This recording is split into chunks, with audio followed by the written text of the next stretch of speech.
homme a deux pays, sa patrie et la France. C'est généralement dit, répété ou souvent repris à l'unisson comme un chant. Et c'est aussi vrai que la France, par sa pluralité, sa diversité, et parce que c'est aussi un empire colonial, se retrouve être le pays de tout le monde. 14 juillet, fête nationale de la France, 140 ans que cela existe. La France, on l'aime, la France, on la déteste, mais la France, en même temps, il y a toujours ce cordon ombilical qui lie les Africains à cette puissance coloniale, ne serait-ce que par cette langue qui fait que je parle devant vous aujourd'hui, et que vous soyez au Mali, en Côte d'Ivoire, que vous soyez au Tchad, en Guinée, au Sénégal, que vous soyez au Gabon, en RDC, au Congo, même en Guinée équatoriale, sans pour autant oublier, même dans les pays du Maghreb, où on parle arabe, et même en Guinée équatoriale où on parle espagnol, cette langue nous unit ou nous permet de communiquer. Et ce n'est pas tout. Il y a aussi cet instrument qui est resté là, qui peut-être ne donne pas aux États africains sa pleine souveraineté, à savoir le franc CFA, créé le 26 décembre 1940, il y a si longtemps, 46 donc, et qui jusqu'à présent reste notre monnaie, cette monnaie créée par De Gaulle. Et il y a aussi ces bases militaires qui sont sur nos terres, qui sont en Afrique et qui nous rappellent que malgré l'indépendance ou les indépendances octroyées, l'Afrique francophone n'est toujours pas indépendante. La preuve, même après les indépendances, l'Afrique continue à être dirigée par des présidents français. La preuve, on peut voir en Côte d'Ivoire où on a vu le père de la nation, Houphouët-Boigny, exhiber sa nationalité française fièrement. On peut d'ailleurs dire à celui-là qui nous rappelait au Sénégal qu'il parlait ou qu'il enseignait le français aux petits Français de France, Senghor, qui fut d'ailleurs ministre en France et qui devint par la suite ministre au Sénégal, étant toujours français. Combien faudrait-il le rappeler dans la mesure où, jusqu'à présent, le plus ancien des présidents, ou le plus vieux des présidents africains, Paul Biya, se tape la poitrine, être le meilleur élève de la France. Et d'ailleurs, n'a-t-il pas la nationalité française dans la mesure où son épouse, Chantal Vigourou, est bel et bien française et par les liens du mariage, Paul Biya est donc français. Tout comme on pourrait le dire de Alassane Ouattara, qui est le fervent défenseur de la France et dont l'épouse est aussi française. Que d'exemples à citer, puisque même les plus grands panafricanistes sont aussi français. Et pourtant, ils vous feront toutes les leçons disant et condamnant les présidents africains qui, disent-ils, travaillent pour la France et eux-mêmes, curieusement, sont des fonctionnaires en France. Je ne sais pas si être fonctionnaire en France veut dire travailler pour l'Afrique. Bon, passons. Et l'exemple le plus incroyable est peut-être cette ministre centrafricaine qui est applaudie par des panafricanistes comme étant l'incarnation de la résistance contre la France et qui, curieusement, ne veut pas rendre son passeport français. Sylvie Baipou Témon. Elle est ministre des Affaires étrangères de la République centrafricaine, se plaint d'être maltraitée en France et parfois d'être fouillée. Et c'est ce régime-là, bien évidemment, avec Touadéra, qui a jusqu'à présent gardé son titre de réfugié en France et bien sûr aussi toutes ces femmes qui sont françaises qu'on nous dit non, ils ont coupé le cordon ombilical avec la France. Ils veulent libérer l'Afrique de la France. Et en même temps, au moment où je vous parle, Touadéra est en train de supplier Macron pour obtenir un rendez-vous afin de réchauffer les relations avec la France. Tout comme également la ministre centrafricaine des Affaires étrangères dont je faisais allusion à l'instant, qui vient d'être condamnée en France. Auriez-vous imaginé que la ministre des Affaires étrangères de la République centrafricaine soit condamnée en France juste parce que, bon, voilà, pour les impôts, elle avait fait une mauvaise déclaration. Elle a donc un redressement fiscal qui vient de tomber et qui est de 18 000 € du temps où elle travaillait à la BNP, qui est aussi une banque française, et où elle avait jonglé avec les impôts jusqu'à avoir un HLM, c'est-à-dire un logement social qui est donné par l'État à ceux qui n'ont pas assez de moyens.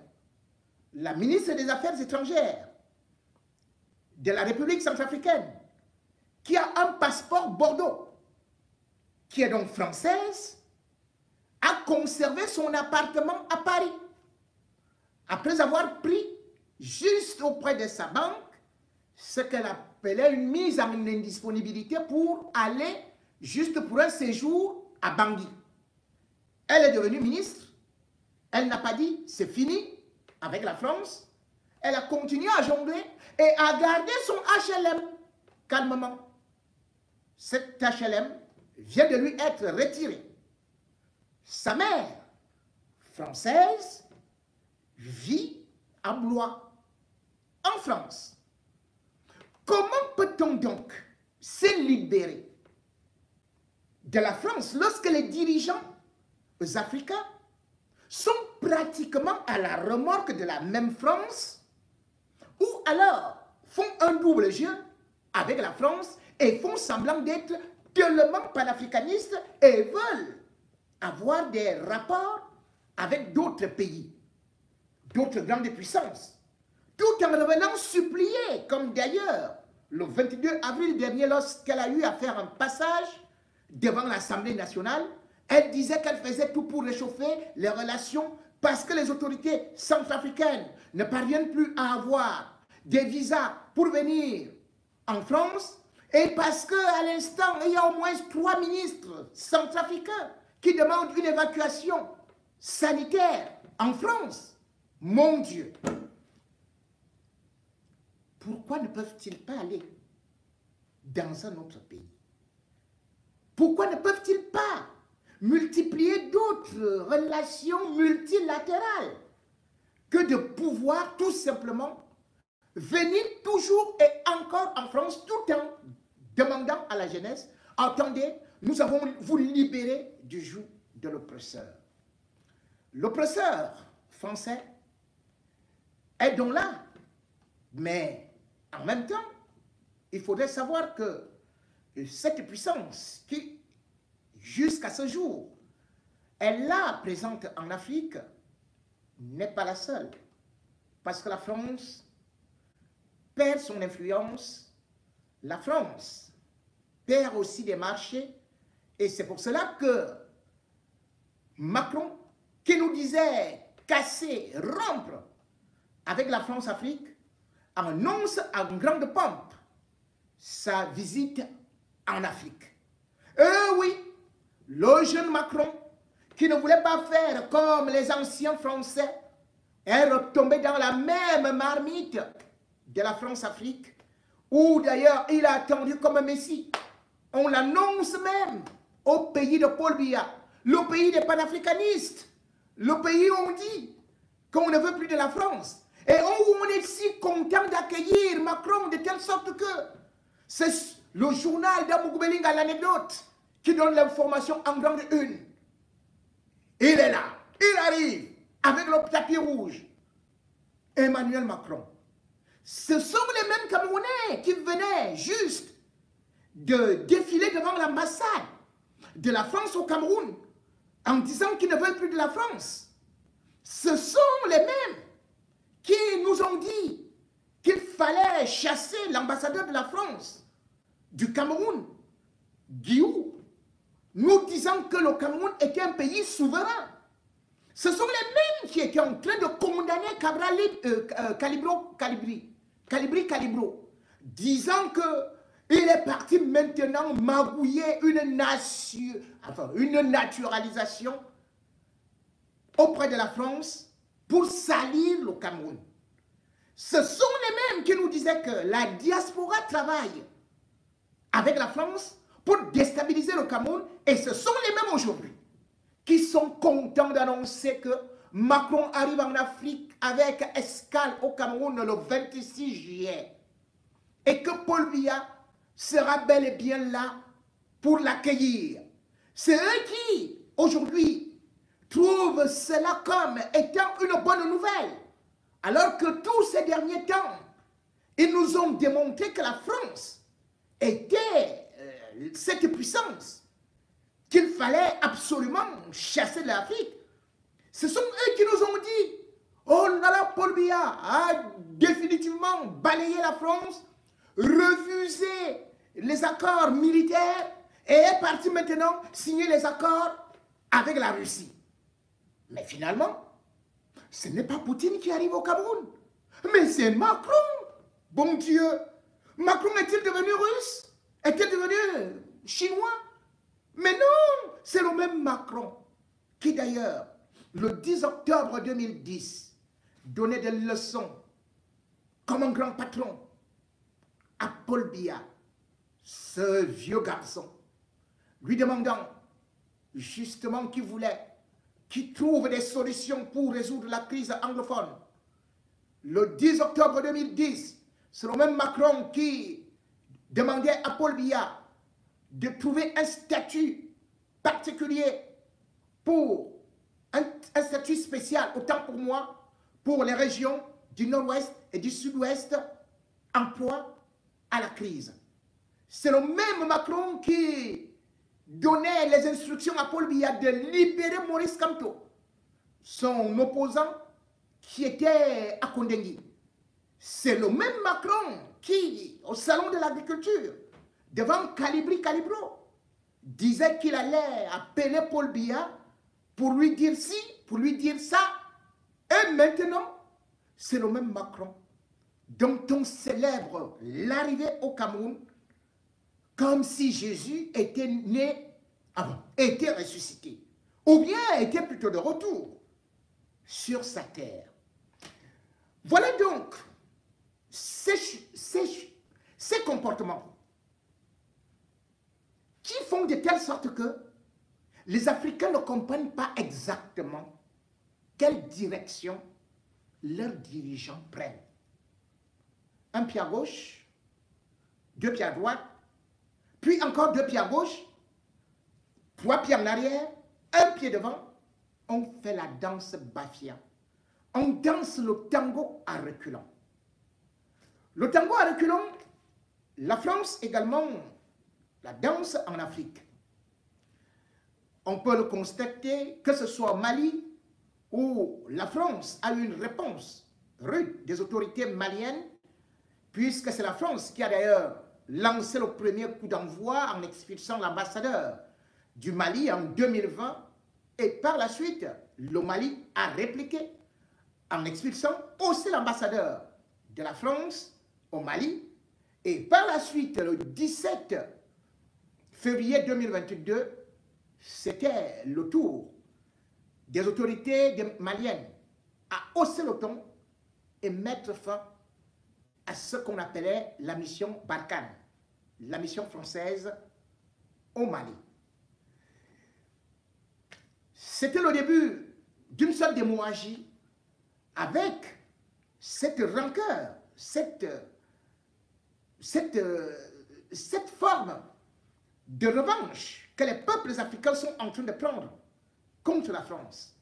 Avec cette jeunesse qui se révolte contre cette domination, avec cette nouvelle élite intellectuelle qui dénonce non seulement les accords militaires, mais aussi la soumission aux francs CFA et surtout le fait que Paris continue à soutenir les dictateurs africains.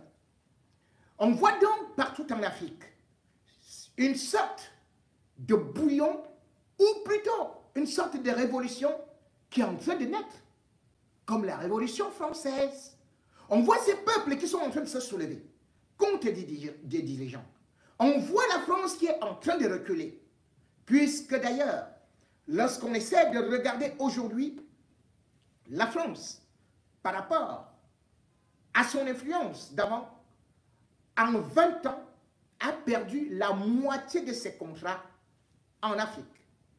Certes, la France pourrait dire que aujourd'hui, elle a peut-être un peu plus de revenus en Afrique qu'à l'époque, mais quand on essaie de regarder, on se rend quand même compte que dans les années 2010 ou alors dans les années 2007, la France avait 12% de part de marché en Afrique. Aujourd'hui, la France n'a plus que 7% de marché. La France a donc été dépassée par d'autres pays qui sont arrivés et qui ont damé le pion. Ça fait qu'aujourd'hui, lorsqu'on essaie de regarder un certain nombre d'échanges, on peut se dire, certes, la France continue encore à avoir une certaine influence en Afrique, mais ce n'est plus comme, par exemple, la Chine, les États-Unis, ou même l'Allemagne qui est en train de monter en puissance, ou même les Pays-Bas, ou même la Turquie, voire la Russie, qui est devenue aujourd'hui un véritable ennemi qui s'oppose à Paris. La France aujourd'hui, sur un marché d'exportation en Afrique qui s'élève environ à 400 milliards par an, la France n'obtient plus que 29,4 milliards d'exportation. C'est très peu. Et d'ailleurs, juste après la France, on peut voir aujourd'hui que l'Allemagne arrive avec 26,4%, et même l'Afrique du Sud est déjà à 24%. C'est donc une façon de montrer à la France qu'elle est en train de perdre beaucoup de terrain, pas seulement sur le plan politique, mais surtout sur le plan économique. Et bien sûr, la France, on le savait déjà depuis, c'est comme un véhicule sans carburant. C'est Omar Bongo qui le disait. Le carburant, il faudrait le chercher en Afrique, et surtout avec cette guerre en Ukraine qui commet pas mal de dégâts sur le plan social en France et même dans toute l'Europe et même dans tout l'Occident. Et l'Afrique devrait donc être maintenant ce qu'on peut dire l'arrière-garde ou le grenier où on peut aller puiser. La France, pendant ce temps, qu'a-t-elle donné à l'Afrique? Lorsqu'on essaie de voir aujourd'hui par rapport aux politiciens français qui parlent d'un certain ressenti, d'un certain, comme ils disent d'ailleurs, un complot qui est fait contre la France en Afrique, de cette propagande anti-française, eh bien on pourrait aussi répliquer à la France: qu'avez-vous donné à l'Afrique 60 ans après les indépendances? Lorsqu'on essaie de voir ne serait-ce que les investissements directs étrangers, la France a terriblement reculé. la France, aujourd'hui, ne parvient pas à investir convenablement en Afrique. Bien au contraire, la France peut puiser en Afrique et ne pas y investir. Puisque lorsqu'on essaie de regarder sur le tableau, d'abord, on se rend compte que sur les investissements directs étrangers, la France préfère investir en Europe à hauteur de 67%. Et puis, en Amérique du Nord, à hauteur de 17%. La France va également en Asie, à hauteur de 8%. Et même en Amérique latine, la France investit là-bas à hauteur de 5%. Et qu'est-ce que la France fait en Afrique? I2 égale 4%. Oui, 4%. C'est ce que la France investit en Afrique. Et aujourd'hui, la France a donc perdu sa face. Dans la mesure où, selon les sondages publiés par le Quai d'Orsay lui-même, ce n'est plus la France qui est bien vue ou qui est accueillie en Afrique. C'est plutôt les États-Unis, qui sont préférés par 43% d'Africains. Lorsqu'on essaie de regarder encore plus bas, on va même trouver l'Allemagne, le Royaume-Uni, la Chine et tout ça. La France arrive à la 7e position avec le Japon, 20%.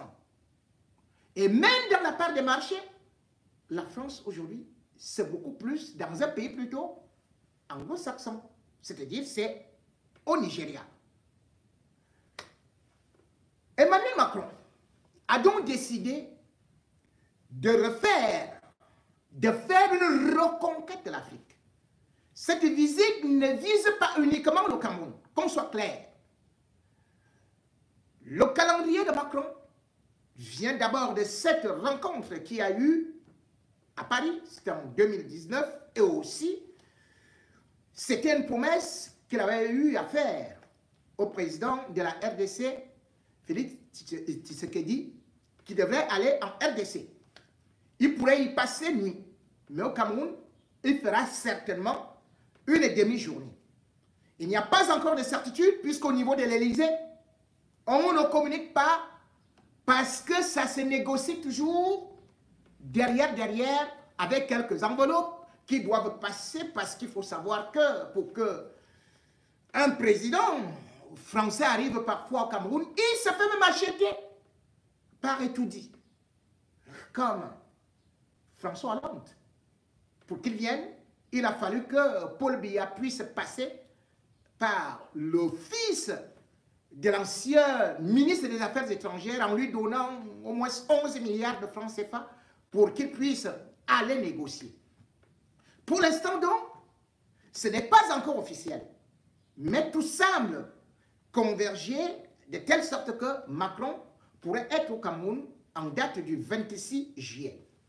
L'ambassadeur du Cameroun à Paris a d'ailleurs déjà eu à faire son déplacement pour Yaoundé, en consultation, où il devait rencontrer Paul Biya.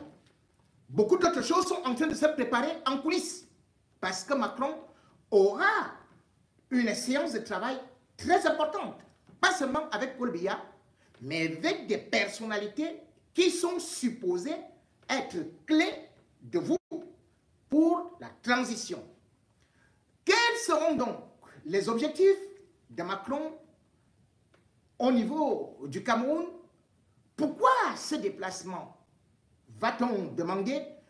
Et bien sûr que, comme j'ai dit, il va d'abord de la reconquête de l'espace francophone qui est en train de s'émietter ou qui est en train d'échapper à la France. Et le Cameroun est une porte d'entrée. Le Cameroun, c'est le cercle principal.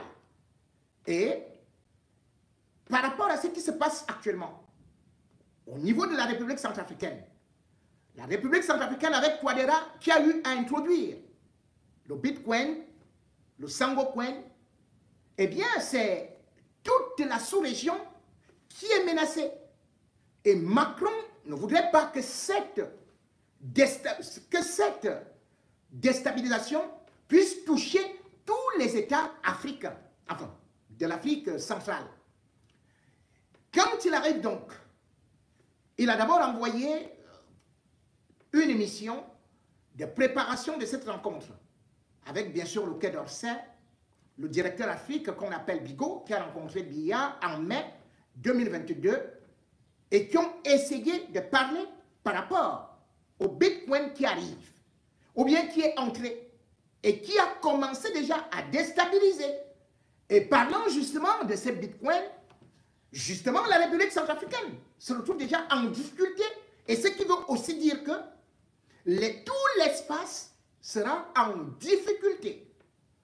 Je l'avais annoncé, le Bitcoin et le Sangocoin que Touadéra était en train de lancer étaient des monnaies virtuelles volatiles.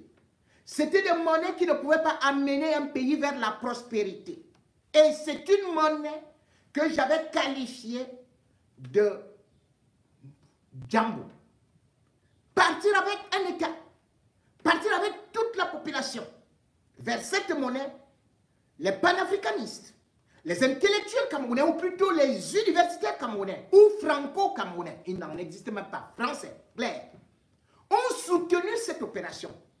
Aujourd'hui, ils n'en parlent plus. Puisque à peine cette monnaie a été lancée, on voit déjà qu'elle est tombée. Tout a chuté. Et pourtant, c'était prévisible. Prévisible dans la mesure où Terra, qui était d'ailleurs cette monnaie qu'on disait, qui était en béton armé, qu'on disait que c'est sur ça qu'on devait justement miser, voir comment est-ce qu'elle tenait. Mais cette crypto-monnaie est tombée. Et en tombant, c'était des dizaines de milliers de milliards de dollars qui se sont envolés, qui sont partis en fumée. L'autre qu'on nous a présenté, Celsius Network, lui également vient de plonger. Et du coup, à l'instar de l'IEP Limal, qu'on nous disait qu'il fallait tout simplement placer son argent et on devenait multimilliardaire, eh bien, l'IEP Limal, qui était incapable de pouvoir payer les épargnants, et dont le promoteur, Émile Parfait Sim, est parti se réfugier en République centrafricaine, et bien, de la même façon, voilà donc Celsius Network qui vient aussi de plonger et qui a été obligé de geler les paiements de plus d'1 700 000 de ses clients.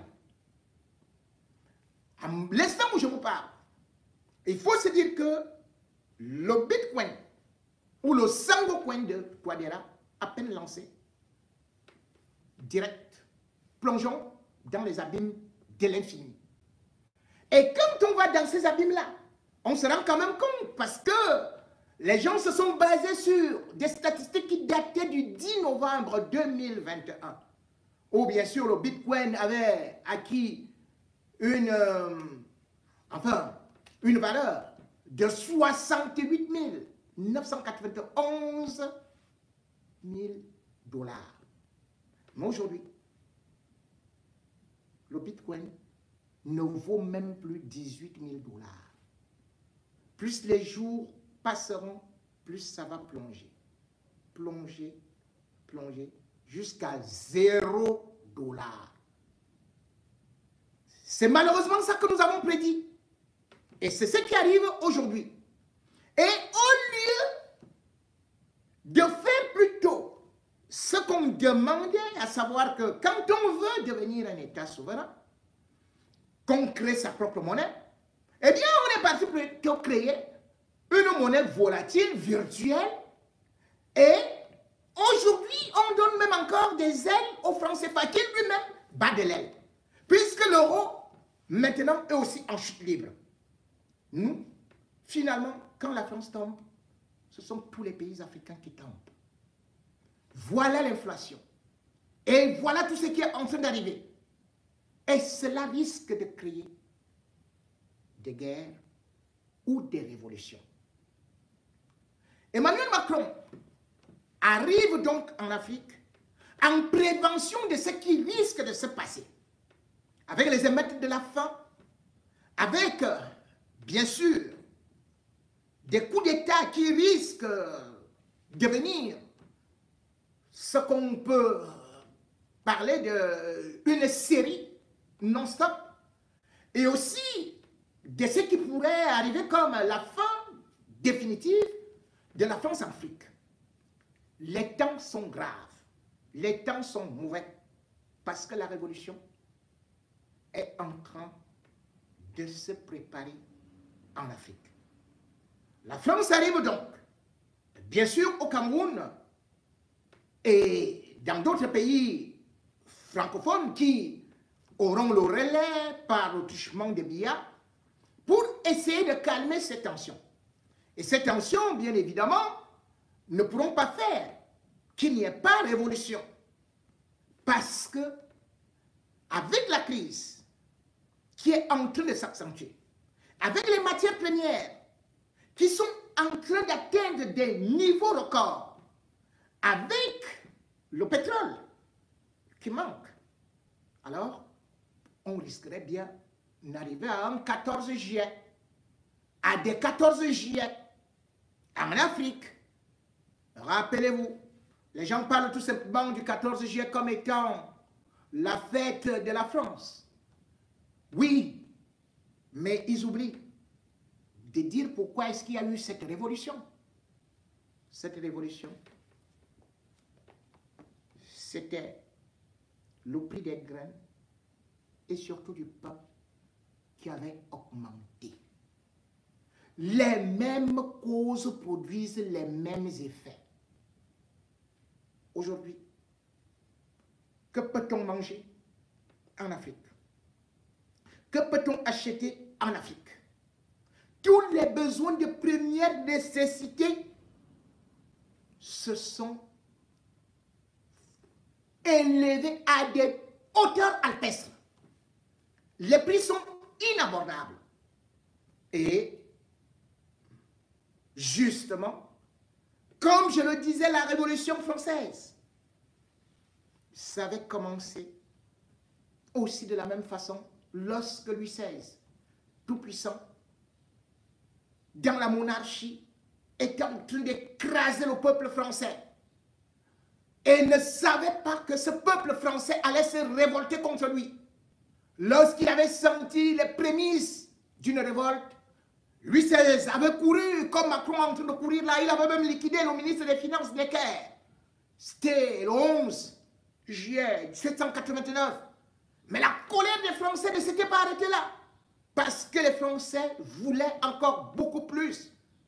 Et finalement, ils se sont dit, pour qu'on se fasse comprendre, il faut des armes. C'est ainsi que dans la nuit du 13 juillet, ils avaient réussi à aller aux Invalides et prendre des armes. Ils étaient combien? 30 000 au départ. Et il leur manquait de munitions. C'est ainsi que, sous l'impulsion de Camille Desmoulins, Camille Desmoulins, vous savez là où se trouve RFI? Vous savez là où se trouvent les médias français? C'est venu Camille Desmoulins. Et c'est Camille Desmoulins qui avait dit au peuple de se lever et de se saisir des armes. Et c'est ainsi que le peuple français allait décider d'aller vers la Bastille parce qu'il manquait de munitions. Et c'est à la Bastille qu'il y avait des munitions. Et malgré les murs qui étaient si élevés, des canons qui étaient pointés sur le peuple français, et d'ailleurs Paris à cette époque n'avait que 70 000 habitants, le peuple français avait dit, nous allons entrer là-bas à la Bastille. Parce que la Bastille était ce qui était en train de représenter le Kondengui de Paul Biya aujourd'hui. C'est-à-dire là où on jette tout le monde quand on veut, là où on vous broie, et c'était gardé par 95 gardes prisonniers ou bien 95 soldats, plus aussi une armée de 30 soldats suisses.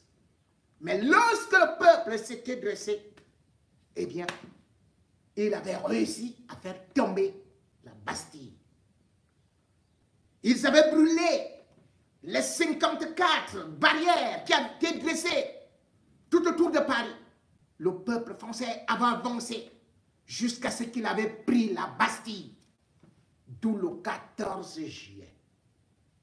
D'où cette fête.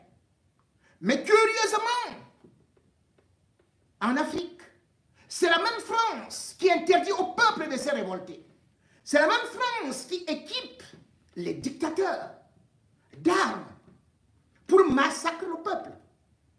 Oui, certes, à la Bastille, il y a eu une centaine de morts, et il y a eu une soixantaine de blessés. Mais quand on voit le carnage, les carnages qui sont effectués par les dictateurs africains qui se disent les meilleurs élèves de la France, qui matent leur population affamée, qui disent aussi qu'elles veulent du pain, eh bien, la France ne se met jamais du côté des peuples, ne se met jamais du côté des populations qui souffrent, se met à côté des dictateurs, des sanguinaires, des gens qui n'ont jamais été élus. Alors que la France fête le 14 juillet comme la fin de l'absolutisme, comme la révolution, comme la fête de la liberté, de la libération. Et en même temps, la France en Afrique maintient les peuples africains en prison. Les peuples africains sont enfermés dans des bastilles.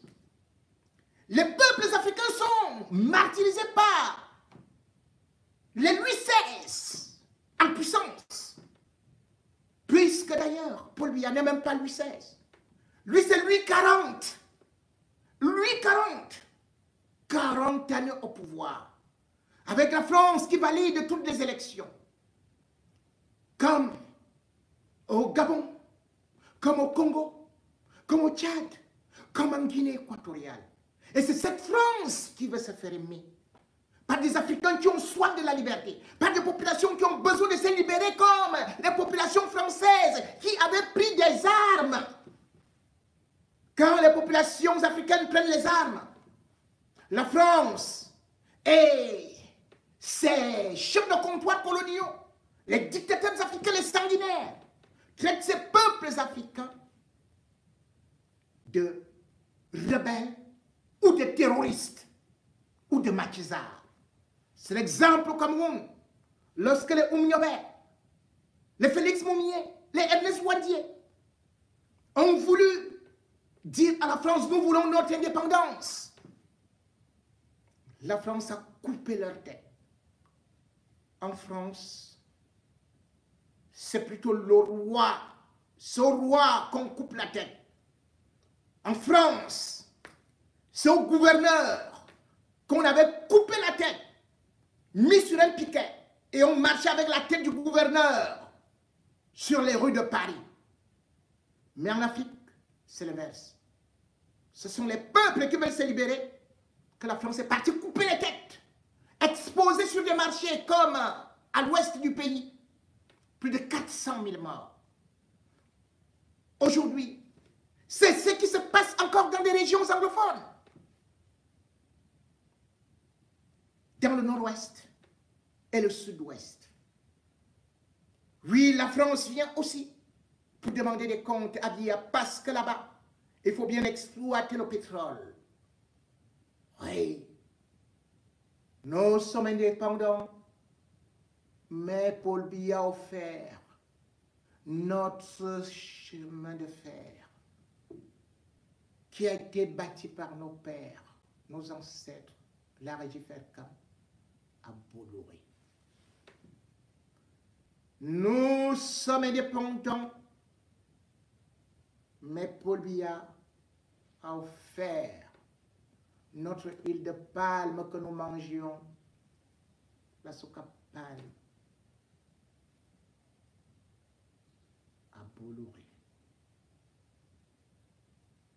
Nous sommes indépendants, Mais Paul Biya a offert les plantations, les terres de Djombe, le Haut Djombe. Troisième employeur privé du Cameroun. À la Société sucrière de France. Et lorsque la Piron de Banque avait demandé que la France paie les impôts avec feu Paul-Éric Kinguet, la Piro, qui était également contre la modification de la Constitution en 2008, fut jeté en prison.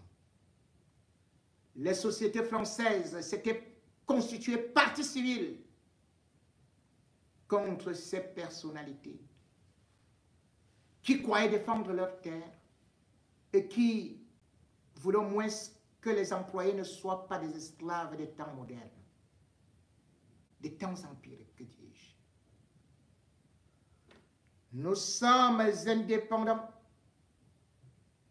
mais Paul Biya a tué notre société de communication pour transformer Orange en banque.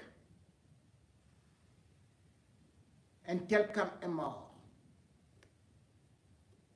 Nous sommes indépendants, mais Paul Biya a offert notre pétrole, notre gaz à Total, qui les a refilés à Perenco. Et aujourd'hui, on n'a plus de pétrole.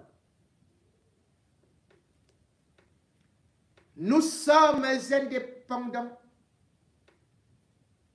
mais Paul Biya avait grassement, grandement offert le port de Douala à Bolloré pour venir ensuite dire non, c'est que maintenant on va réexploiter ça. Nous sommes indépendants.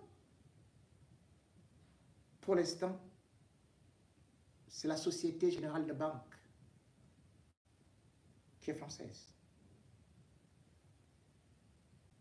qui coiffe tout.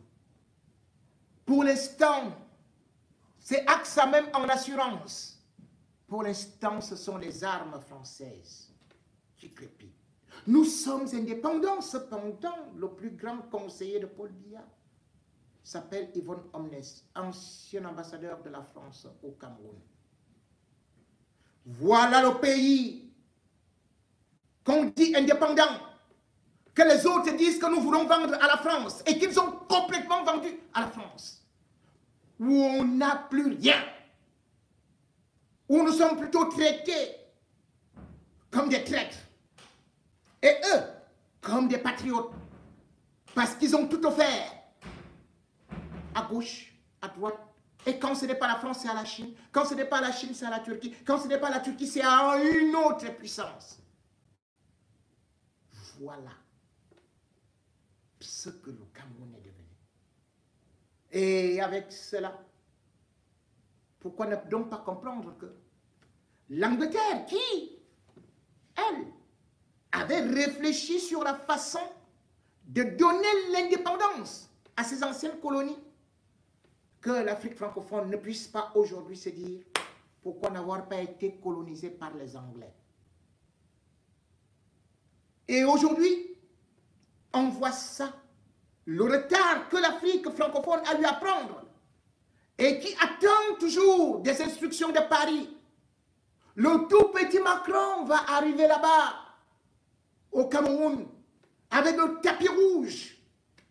Et c'est lui qui va donner les instructions en ce qui concerne, bien évidemment, non seulement l'alternance à la tête de l'État, va choisir le remplaçant de Paul Biya et surtout va encore nous embobiner avec quelques belles petites phrases sur la démocratie demandant la libération. Ah oui, de Bibounissa, ah oui, de professeur Foguet.